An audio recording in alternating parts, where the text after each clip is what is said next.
আমরা এখন চলে এসেছি অযোধ্যা পাহাড়ের প্রথম দর্শনীয় স্থান, সেটা হচ্ছে লোয়ার ড্যাম। আপনারা দেখতেই পাচ্ছেন এটা লোয়ার ড্যাম। এখানে নিচে নামার কোনো রাস্তা নেই, ওপর থেকে আমাদের যতটা সম্ভব আমাদেরকে দেখতে হবে। আর আমরা এই যে আমাদের ছাত্রছাত্রী সবাই রয়েছে, খারুইনার হাই স্কুল থেকে আমরা এসেছি।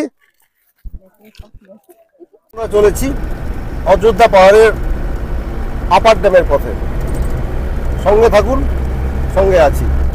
চলেছি আপার ড্যামের ওপর দিয়ে পথে। আমরা এই পথটি ঘুরতে ঘুরতে আমরা এই যে ড্যাম দেখতে পাচ্ছেন, আপার ড্যাম, এই আপার ড্যাম আর যেটা নিচে দেখলাম লোয়ার ড্যাম। কি করা হয় বেসিক্যালি, যেটা বললেন ড্রাইভার দা, যে লোয়ার ড্যামের থেকে জল যখন নিচে যাচ্ছে তখন টারবাইন দিয়ে বিদ্যুৎ উৎপন্ন করা হচ্ছে। আবার সেই টারবাইনের বিদ্যুৎকে দিয়ে মোটরের সাহায্যে জলকে আবার আপার ড্যামে পাঠানো হচ্ছে। এইভাবে আপার ড্যাম থেকে লোয়ার ড্যাম, লোয়ার ড্যাম থেকে আপার ড্যাম, এই করতে করতে আমরা বিদ্যুৎ কিছুটা সাশ্রয় করছি। সেই বিদ্যুৎ দেশের জন্য সরবরাহ হচ্ছে। একদম আপার ড্যামের একদম উপরে, সেখান থেকে আমি আপনাদেরকে দেখানোর চেষ্টা করছি। এই হচ্ছে আপার ড্যাম। অদ্ভুতভাবে এখানে কিছু এই যে দেখতে পাচ্ছেন, ওই যে প্রায় কিছু প্লে গ্রাউন্ড মনে হচ্ছে আপনাদের। ওটা ঠিক প্লে গ্রাউন্ড নয়, ওটাতে মাছ চাষের জন্য একটা পদ্ধতি করা রয়েছে। তো যাই হোক, এটা আপার ড্যামের আমরা একদম মাথাতেই রয়েছি। চলেছি আমরা রাম মন্দিরের পথে। অযোধ্যা পাহাড়ের তৃতীয় স্পট রাম মন্দির। আমরা চলেছি এখন রাম মন্দিরের পথে। অযোধ্যা মানেই তো আপনারা জানেন পাহাড়ি পথ, ঘন জঙ্গল, তার মধ্যেই পথ চলা। চলেছি রাম মন্দিরের পথে। এখনো আর একটু সময় লাগবে, মাত্র 5 মিনিটের মধ্যে আমরা রাম মন্দির পৌঁছে যাব। একদিনে অযোধ্যা হয় না, তবু আমরা চেষ্টা করছি আমাদের যদি একদিনে আমাদের অযোধ্যা কমপ্লিট করা যায়। আপাতত আমরা 8টা স্পট দেখবো, আপাতত বেরিয়েছি। প্রবেশ করছি পুরুলিয়ার অযোধ্যার রাম মন্দিরে। এই চলেছি। দেখুন, উত্তরপ্রদেশে রাম মন্দির রয়েছে, অযোধ্যাতেই। তেমনি পশ্চিমবঙ্গের পুরুলিয়াতে রয়েছে রাম মন্দির। সেই রাম মন্দিরের পথে আমরা চলেছি। আপনার সঙ্গে থাকুন, আমরা অবশ্যই সবকিছু ধীরে ধীরে সব দেখাচ্ছি। অযোধ্যা পুরুলিয়াতে এলে আপনারা কি কি দেখবেন সেই জায়গাটা আপনাদেরকে একটুখানি বলে রাখি। দেখুন, প্রথমে হচ্ছে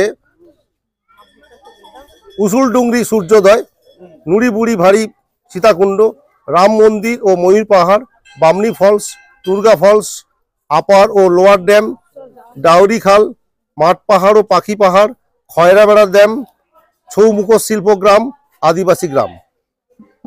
এইগুলো প্রত্যেকে মনে রাখবেন। চলেছি রাম মন্দিরের পথে। অযোধ্যা পাহাড়ের, পুরুলিয়া অযোধ্যা পাহাড়ের কাঠের দুর্গা মন্দিরের দিকে। তো আপনারা যখন আসবেন, তার মধ্যে একটি দর্শনীয় স্থান, সেই জায়গায় আমি নিয়ে চলেছি আপনাদেরকে। কাঠের দুর্গা মন্দির, কাঠের দুর্গা মন্দির এটা বলা হচ্ছে। ময়ূর পাহাড়ে, তো ময়ূর পাহাড়ে যদি উচ্চতা খুব একটা বেশি নয়, তাই সহজেই পাহাড় উপরে ওঠা যায়। আমরা সেই চেষ্টা করতে পারি, কিন্তু সেই চেষ্টা করতে গিয়ে যে সময় এরা যে বুক করে, আপনারা যখন আসবেন এখানে যে গাড়িগুলো আসে, তারা 3 ঘন্টা 2 ঘন্টা এই সময় মেপে তারা আসে। যে কারণে একটু যে পাহাড়ে উঠবেন তখন ওরা আবার বেশি টাকা চার্জ করবে। তবু দেখছি আমরা কত কম সময়ের মধ্যে আপাতত এখানে এই ময়ূর পাহাড়টা একটুখানি আপনাদেরকে দেখানো যায়, সেই চেষ্টা আমি করছি। আমরা এখন পৌঁছালাম একদম মার্বেল পাহাড়ের কাছে। এই মার্বেল পাহাড় বা মার্বেল লেকের কারণ হচ্ছে গিয়ে, এখান থেকে দেখুন এই যে গভীরতা, এই গভীরতা কতটা বুঝতেই পাচ্ছেন। এখান থেকে কেটে মার্বেল বিক্রি করা হয়েছে। তো এই যে মার্বেল লেক, এতে পর্যটক প্রচুর আসে। নিচে নামতে হয়, নিচে যারা নামে তারা অনেকটা সময় নেয়, আমাদের হাতে সময় কম, তাই হয়তো মার্বেল লেকে নিচ পর্যন্ত নামা হবে না। তবু আপনারা যারা আসবেন, এরা আসলে মন্দির দেখিয়ে অনেকটা সময় নষ্ট করে দেয়। আপনারা যারা আসবেন কখনো মন্দির দেখবেন না। আমিও ভিডিও করতে চাই কিন্তু ফোনে চার্জ নেই।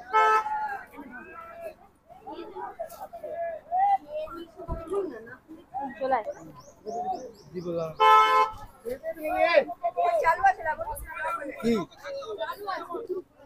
ফাস্ট ফাস্ট ফাস্ট করতে হবে, সময় কম।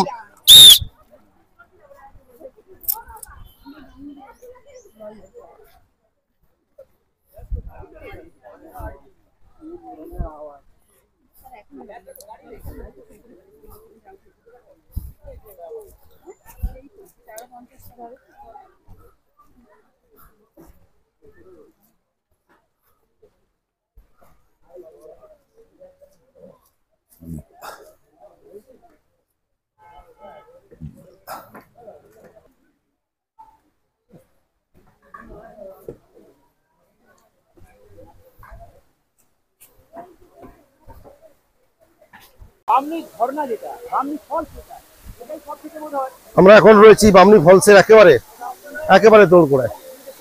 এই দেখুন, দেখানোর চেষ্টা করছি আপনাদেরকে বামনি ফলস।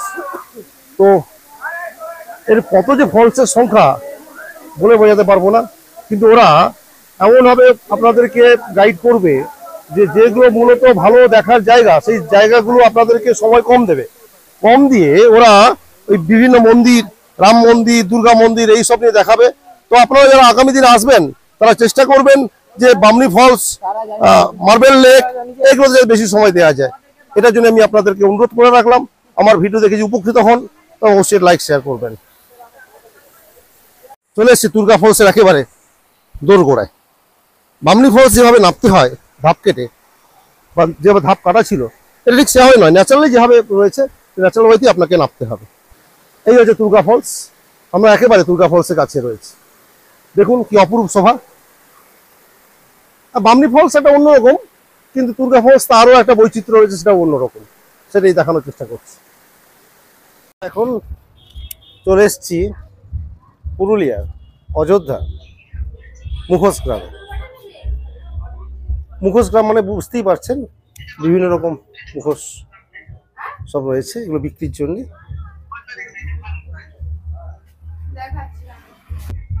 একেবারে এই যে রাক্ষসের যে এই অংশটা দেখুন। আর একটি মুখোশ গ্রামের দোকান দেখাই। এখানে সবাই আসেন, আমরাও যেমন এসেছি, আমরাও কিছু মুখোশ কিনবো। প্রথমে একটু ভিডিও করে নিচ্ছি, তারপরে অবশ্যই নামবো। আমরা এখন রয়েছি দুর্গা ড্যাম। দুর্গা ড্যামের একদম পাশেই রয়েছি, দেখতেই পাচ্ছেন। এটা মূলত বাঘমুন্ডির যে এলাকা, সেই এলাকার জলোত্তোলন প্রকল্প। এখান থেকেই জল যাচ্ছে বাঘমুন্ডি প্রকল্পে। মানে বাঘমুন্ডি প্রত্যেকটা বাড়িতে বাড়িতে জল যাচ্ছে, সেই জায়গাটা আমি আপনাদেরকে দেখাচ্ছি। উপরে খুব সুন্দর মন্দির রয়েছে, সেখানে আমরা যাব। তার সত্ত্বেও এর যে ভিউ, এই ড্যামের ভিউটা অন্য কয়েকটি যে আমরা দেখেছি ড্যাম, তার থেকে একটু অন্যরকম। মানে এটা বলতে পারি যে ড্যামটা খুব একটা গভীর তেমনটা বলা যাচ্ছে না, কিন্তু পাশাপাশি এটাও ঠিক একটা বিস্তীর্ণ এলাকার পানীয় জল বা জল সরবরাহ এখান থেকে হচ্ছে। তার মানে এটার জল ধারণ ক্ষমতা যে খুব একটা কম তেমনটা নয়। তো আমি কেন বললাম যে অন্যরকম, না এখানে যে বাঁধটা দেওয়া রয়েছে, মাটি পাথর কংক্রিটের বাঁধ এখানটায় লাগেনি, কিন্তু বাঁধের যে গুড়ি এবং নিচের যে বেস, তার কিন্তু চওড়াটা বেশ অনেকটাই বেশি। যাই হোক, আমি ফিরে আসবো এই অংশে আবারও। তো আমরা যে পুরুলিয়ার আমরা তো এসছি বেড়াতে অযোধ্যা, তার মধ্যে সকাল থেকে অনেকগুলি আমরা স্পট একদিনে কভার করার চেষ্টা করলাম, পেরেওছি আমরা। তো আপনারা পারলে আসবেন, একদিনই আরও কয়েকটা স্পট করা যায়, কিন্তু একটু বাচ্চা ছিল বলে তাদেরকে সংযত করা বা তাদেরকে নিয়ে সময়টা ঠিক মতো দেয়া তাই হয়নি, তাই আমাদের আরও দুটো স্পট বাদ গেল। তো আপনারা যখন আসবেন একটু সকাল সকাল পৌঁছে যাবেন, দেখবেন সবগুলো স্পটই হয়ে যাচ্ছে মোটামুটি। ধন্যবাদ আমাকে সাহায্য করার জন্য, শেয়ার করার জন্য অনুরোধ রইল।